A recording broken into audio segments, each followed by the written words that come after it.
Okay, so our next speaker is Mr. Sunil. He's Principal Enterprise Architect at Digital Transformation. Also, he's a digital transformation and innovative person at Cloud Tech Info Pty Limited, Australia. Today, he'll be talking about the digital transformation strategies for a sustainable enterprise. So I would like to hand over to Mr. Sunil. Thanks, Dr. Hafiz. Thank you. Yeah, let me share my screen. Sure.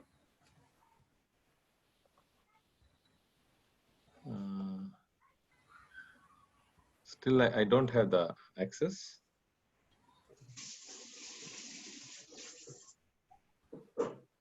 Can you try now? No, not it.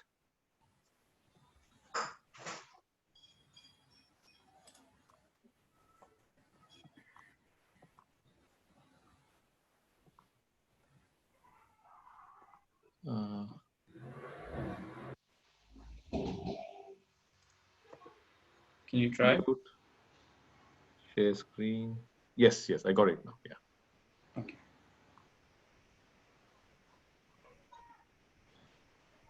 Okay, that's 1 minute.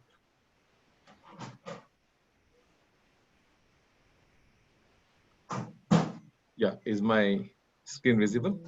Yes. Oh, that's great. Okay. Thanks a lot, Dr. Hafiz.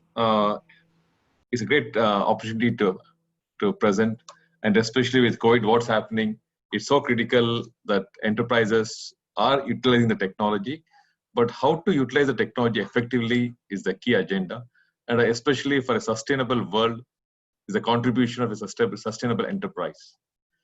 So today I'll be covering about what is digital transformation and how it is going to be increase the success rate, how to increase the success rate of digital transformation, such a way it will be able to contribute for a sustainable world. That is the ultimate goal.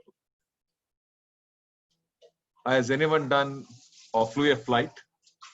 It's just an icebreaker. Okay, I'll be just covering why it is so important. I'll be coming to this part later. See, what's happening is many companies now, technology has become a commodity. Companies are trying technology as they want. Because it's a commodity, they're not looking at the amount of wastage they're doing on it, the amount of not effectively utilizing the technology to its perfect capability. Generally, before any person drives or flews a flight, he first simulate his environment, or in a typical environment, what we call as putting a POC, proof of concept. Then afterwards, he goes under a trainer or a captain to really fly the flight. As you can see here, some key indicators, I'll be explaining you why I'm touching here. You can see in a cockpit, there's so many number of indicators. So that is what is critically required. As Osama was telling, the key important thing for the future is nothing but the artificial intelligence. For artificial intelligence, the key enabler is data. Okay, so please next 30 minutes, have an open mind. I'll be just about my credentials. I'm working in the industry for the last 20 years. You can see me, I lost a lot of my hair. You're able to see me. And the second most important thing is I got a PhD based on the projects which I executed across Asia Pac in the last 10 years. So based on the thesis, based on the project, I got my thesis. At the same time, I've written a book sharing my experiences. At the same time, we can have a look at the Google Scholar. You'll get a lot of papers which I am publishing. As a disclaimer, because especially with the digital world, we try our best to give the accurate information and to hide our customer names. So all the examples I'll be going through, I'll be not telling the customer names, but all the concepts is based on the projects which I've executed in the last almost 20 years. Okay, so let us look at the agenda. So I'll be first giving what is the concept of what is sustainable enterprise. We'll first come with a common definition so everybody will understand what is a sustainability. Then how a sustainable enterprise can be enabled. That is through technology, and that is what we call as digital transformation. Then how it can be increased the success rate of digital transformation is enterprise architecture. And under the umbrella of enterprise architecture, technology is there from last 50 years. The moment we got our first landline, or with the, we were digital. The voice was the first enabler, or printing press, sometimes they say. So technology is there. Companies are adapting technology. So said that technology projects at the current enterprise, in the current digital transformation projects, especially with this capital expenditure model to option expenditure model, where we go everything as a service, the failure rate is 85%. So how to increase that 85% failure rate as success rate? So increase success rate, what happens? The sustainability of the world will be reduced. The impact on the nature will be reduced. And what are the enablers to increase success rate?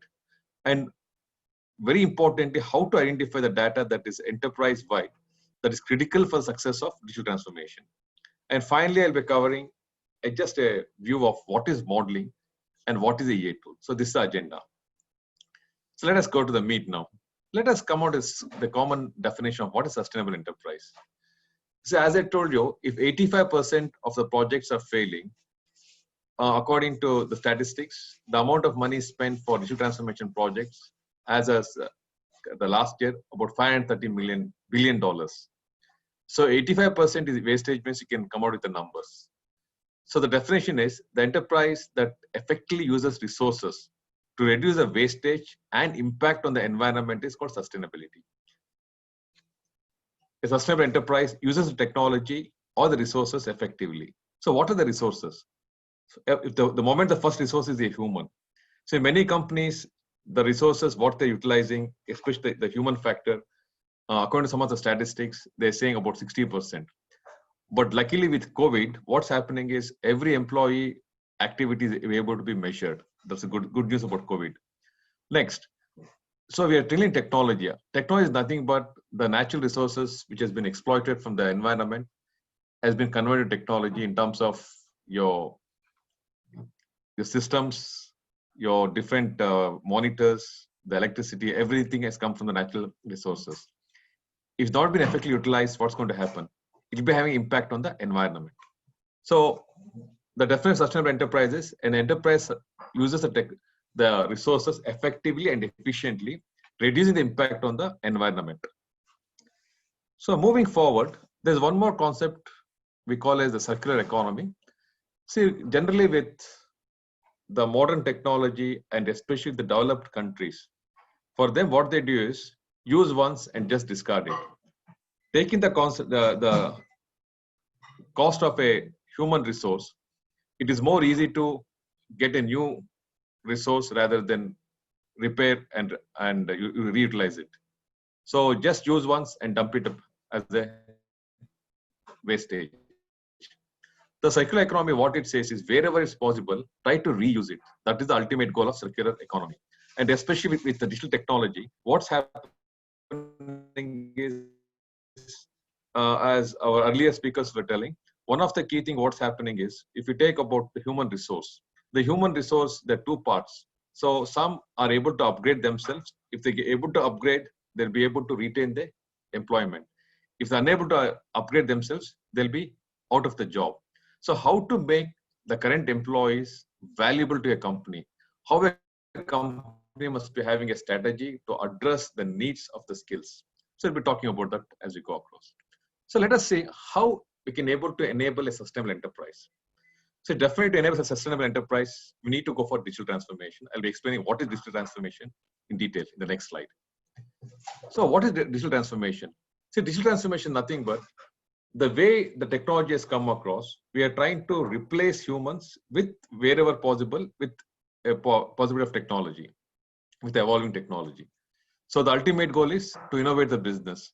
If we're not able to innovate the business, we'll be not able to reduce the cost and will not be affordable for the customer. And the ultimate goal with smartphones, whatever services we enable, it must be accessible through a mobile device or any handheld device. So again, this is pre-COVID. So what is the post-COVID? The post-COVID is whatever the services given to the customer, it must be able to be managed by the employee from any device, from any part of the world. That is the ultimate goal where post-COVID is creating. One of the key thing what's happening is whatever the work from home will be in the future will be outsourced, the offshore from the developed countries, because nobody want to buy a mobile phone manufactured in Australia if it is costing you $10,000, and if it's costing like $1,000 in India or China, they want to buy it. So similarly, that's going to happen. So how to manage that, I'll be covering as I go across. Then, so what is the evolving technology? The evolving technology, cloud is the enabler which really made SaaS model, like everything became a service, pay per usage, is no more lock-in of the vendor. On top of it, we got the mobile computing, which really with 4G to 5G, enormous amount of data is created because of social media. And IoT has become affordable, and IoT has become a key enabler for digital transformation, with the sensors giving real-time information, and that is creating enormous amount of data. And blockchain is giving a ledger which data can be really created once, and it creates transparency. And ultimately, all this is giving a concept of artificial intelligence, looking at the data, how we can able to see what are the bottlenecks, how to improve it further, and how to add. Of course, it's not possible to replace the human intelligence, but how to have that kind of an intelligence with technology. But unfortunately, in the current environment, 85% of the digital transformation fails. That is pre-COVID. So post-COVID, it can be more, because as we're looking at listening from our previous speakers, many projects has been given green signal because overnight companies were forced to work from the home, from the office premises. So why digital transformation fails? Let us look at the reasons. See, technology has evolved in the last 30, 40 years. If you look at the technology in the last 20 years, it was affordable only by Fortune 500 companies or only by developed countries. Only in the last 15, 20 years, technology cost has reduced drastically. At the same time, because technology has evolved at various timelines, it has created a spaghetti of information or systems that is very complicated to manage. At the same time, we had so much of initiatives of making the integration, but unfortunately, in the integration space, they say more than $70 billion was wasted in the last 10 years. And one of the key reasons, like let us look at why the projects fails from the EA perspective. Sorry, it's the wrong slide, guys. Okay, the slide is okay. Why the EA project fails? See, many companies, the way they operate, they manage the technology is a functional organization. So functional organization means they go in a siloed approach. So many companies, they go with the buzzwords. It's cloud first or mobile first, or we want to go for AI, or we want to go for big data initiatives. And unfortunately, many companies got a short-term goal. They don't have a long-term goal. And still now, the companies are driven by the product vendors rather than having their own well-defined architecture. And still, many companies is having a PM office drives the architecture or drives the technology. It is again driven by the individual department requirement or a key stakeholder. And maturity assessment is done in a siloed manner. It is not done comprehensively at all. Then the next, what are the other factors? Then architecture is there in many companies, but it's just a ceremonial. Still, with whatever they had the CapEx model, they tried to go with the OpEx model. In the CapEx model, the project was costing you billions of dollars. The life cycle was for a project was between 3 to 4 years, and the product life cycle was 10 years. Yes, we must be having a long duration of approval processes and all. But unfortunately, the SaaS service as a model, it's might be like few weeks or few months depending on type of the company. But companies are still following the traditional way. And many companies which we have come across, there's no visibility of the existing technology assets at all. Everything is in Excel sheet or might be is not even documented at all. And SLAs, whatever the service level agreement, is been all outdated and is not reflecting the current requirement of the business. And see, one of the key things, as technology comes, people may upgrade their smartphones, but unfortunately, they're not ready to change the processes, what they do in a company. And again, one of the industry statistics, 90% of the technology capability is never been utilized by companies or by the individual. Of course, only tech companies are utilizing the capability of the technology. And business, they really users, they don't want to go for new technology. The main reason is there are some kind of a information that they may lose their jobs because the systems may take over them, or might be if everything is getting automated, their prominence in the company may be looked down. So how to enable? So what are strategies for sustainable enterprise? So there are three factors we're considering. One is enterprise architecture. Then I'll be discussing about what is a modeling. Then I'll be discussing why an EA tool is very critical. As you can see from this image, the same vessel is carried by three women in three different aspects. So said that the strategy for sustainable enterprise can be approached in different way. This is one of the best way which we are approaching, but there might be many other ways too. First, let us understand what is an enterprise architecture. See, any enterprise that gives value, if it is, example, a government agency, they want to provide a service to the citizen, they don't worry about the cost. So we take the example of a government hospital. If you take a private hospital, they want to give the service. At the same time, it's a business. They must be able to sustain. So profit will be the more motivation, at least not to make a profit of become bankrupt, at least to survive. That's the important thing. So for an enterprise, especially every company by de facto, it is a technology company now. So every company, so they must use technology in some aspect. Especially a large company, the technology what they're using, every technology has got the systems what they buy, they got some kind of an architecture. The architecture what they got currently, 95% is a black box. But moving forward, it must be more exposed. Only that way they can able to get the critical capability they can able to utilize. So the architecture currently the companies is having in the on-premises kind of a systems, which is built for vertical scaling. If the resources, if they got more customers, they must build the resources vertically, means they buy more hardware. But moving towards the cloud, it must be horizontally scaled. If they want to horizontally scale, the architecture must be redesigned. So many companies, what they're doing is, because especially going towards the cloud, the cost is a OPEX model, pay per usage.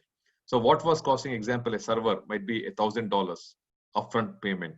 If you go to cloud, it might be like might be $10, $20. So companies, what they're doing is, whatever the systems they're having, they just rip and replace or lift and shift they're doing.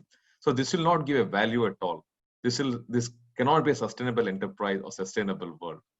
Initially, they may able to, because the company has got the funding, they can able to reduce their overheads, but indirectly they're impacting the environment. So what is the enterprise architecture? It's a holistic approach that proactively realizes the business vision. So in our case, business vision is profit oriented, because if it's a private company, it's a public company, service oriented. Again, they must be effectively utilize the technology such a way they must minimize the impact on the environment. That is the important thing.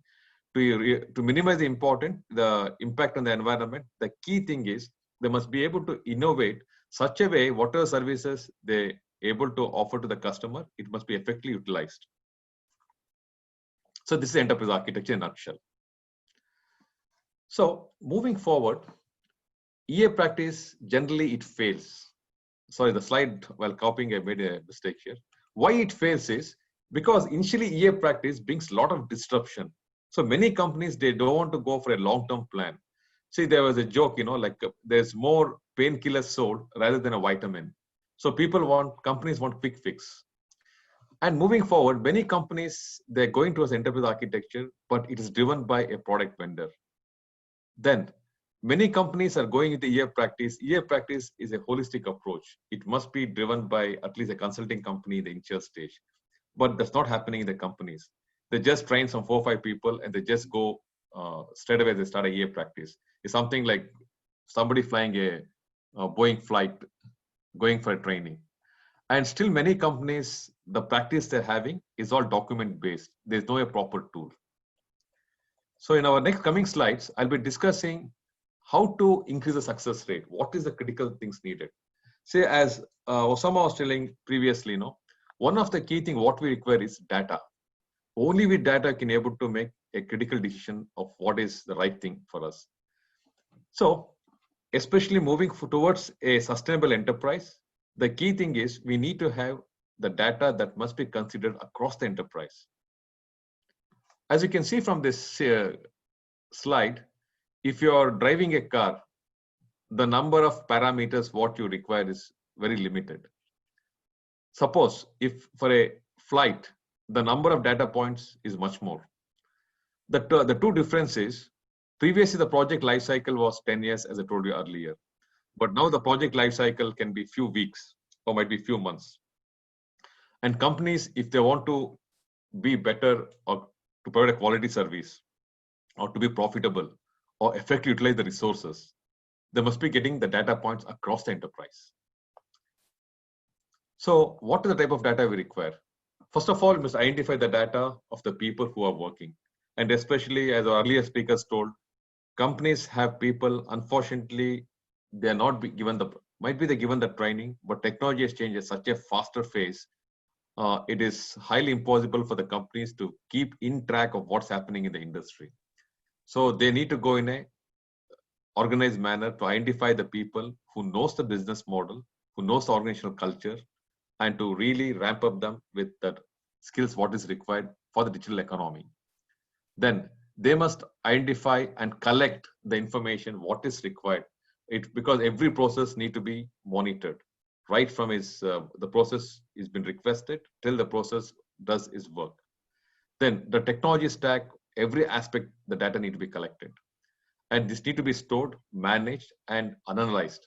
This is where the AI comes into play. So the artificial intelligence comes when you got the enough amount of data, a quality data that can be analyzed, and especially the data now is become a commodity.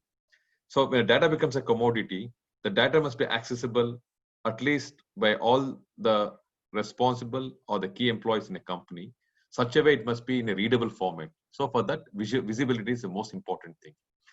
And whatever the data with COVID we learned, only with a proper exchange of information, we can be having a sustainable world. If COVID data has been passed across at an early stage, might be in December or January, the number of infections have been reduced. So whatever the data that can be legally shared, that must be shared. Then modeling. Why modeling is required? Take a look at this picture. See, before, as I told you earlier, the systems what we are procuring from a vendor, like a black box, we're getting with all the information, is a packaged application. But companies, when they're innovating, and especially staff working remotely in the future, so what happens? We need to have a information such a way it must be understandable by the stakeholders. So what type of modeling we need to do?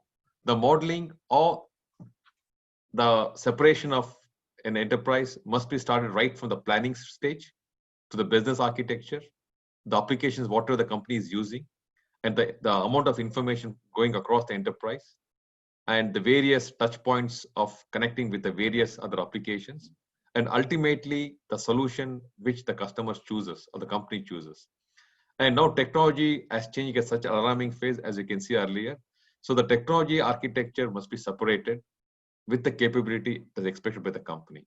So this is the key logical models what we have identified. Then this one we call the cross-cutting. In the cross-cutting means how we can able to have the touch points for the project management to come out with real-time information to manage the projects effectively, and the service management to give the services to the customer. And governance has become a very critical thing. You have heard a lot of stories with the data breaches. So governance across, because data has been collected across, it must be well managed. And risk is pervasive.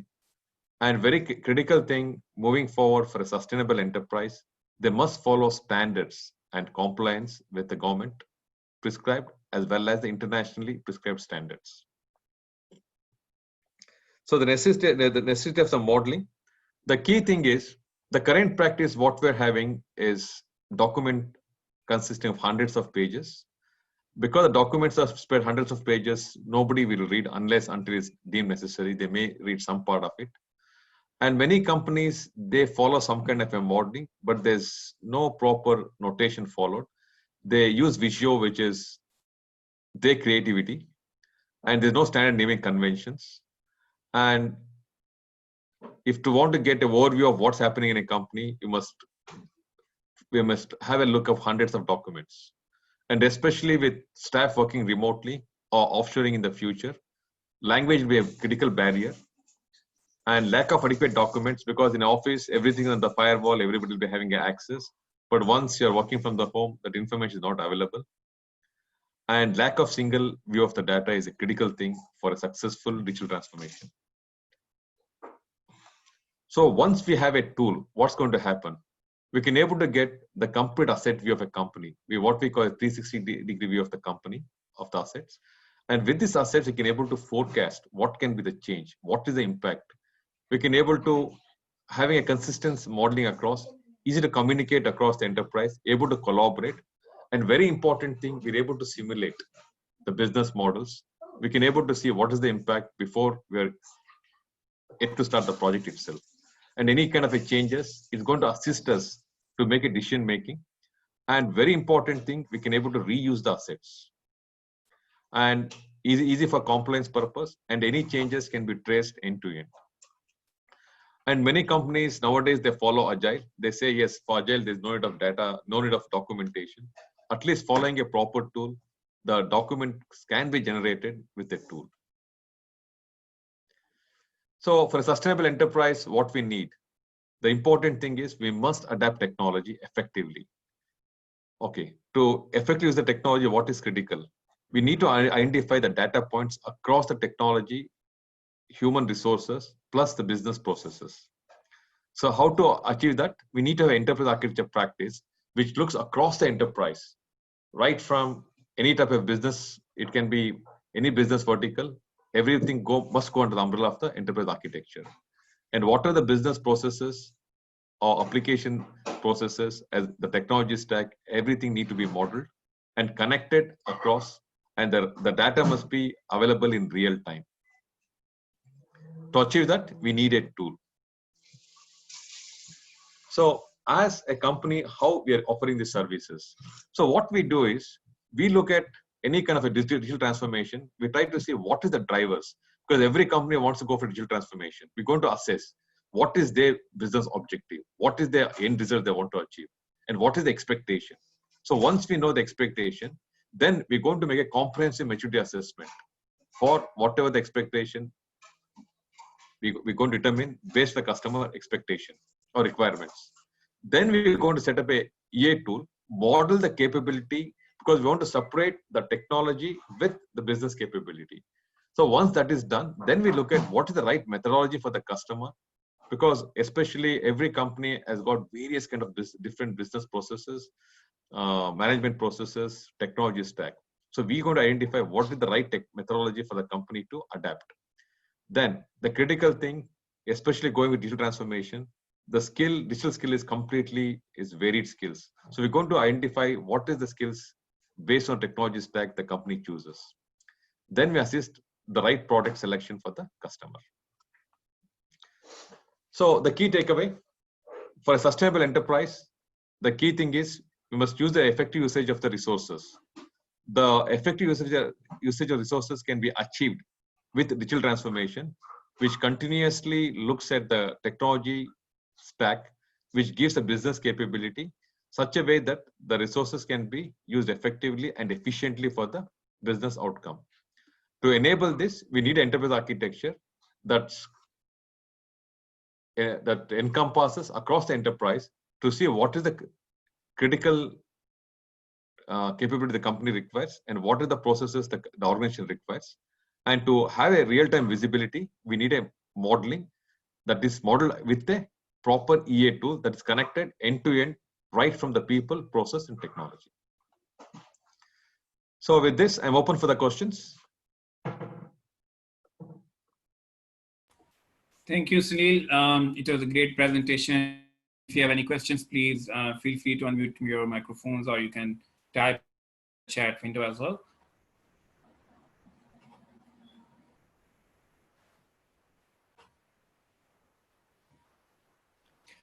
Any questions, Sunil, please? Yeah, go ahead, please.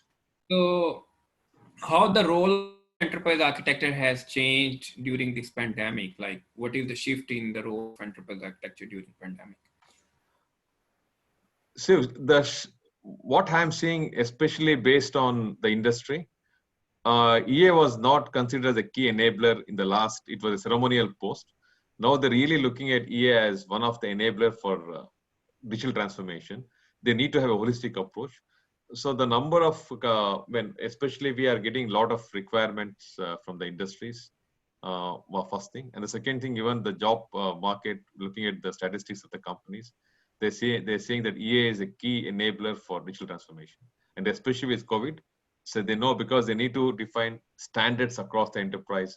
They need to identify the technology across the enterprise. So it cannot be driven by individual department or information stakeholder. So to have a transparency across the enterprise, EA is becoming a mainstream. Perfect. Any other questions from us, please? I'm seeing any questions. Yeah. Please be free to ask the questions, any questions.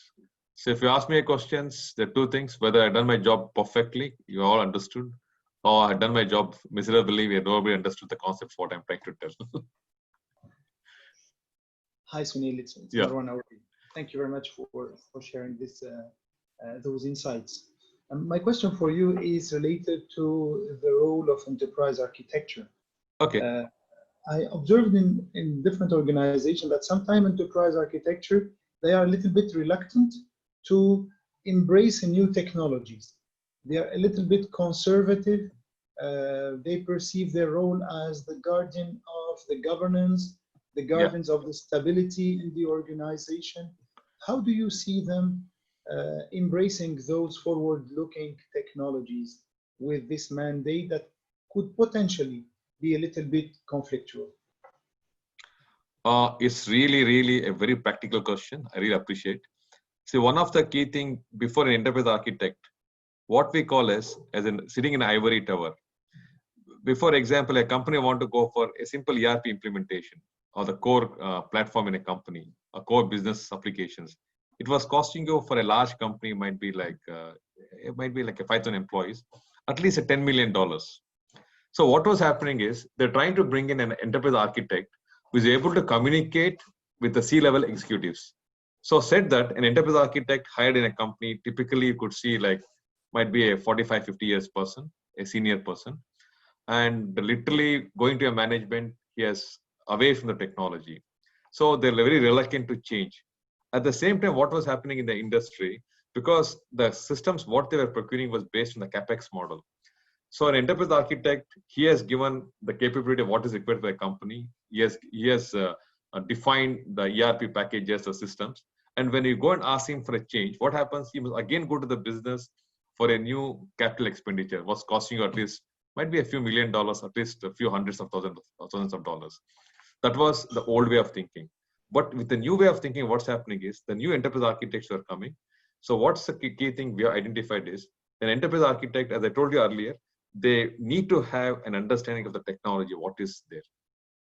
I come across many companies when I go and have a consultancy, they say, yeah, we got a strategy, but we're going for AWS or Azure or some kind of a strategy. We tell them, no, see, technology keeps on changing. Try to identify what capability you need.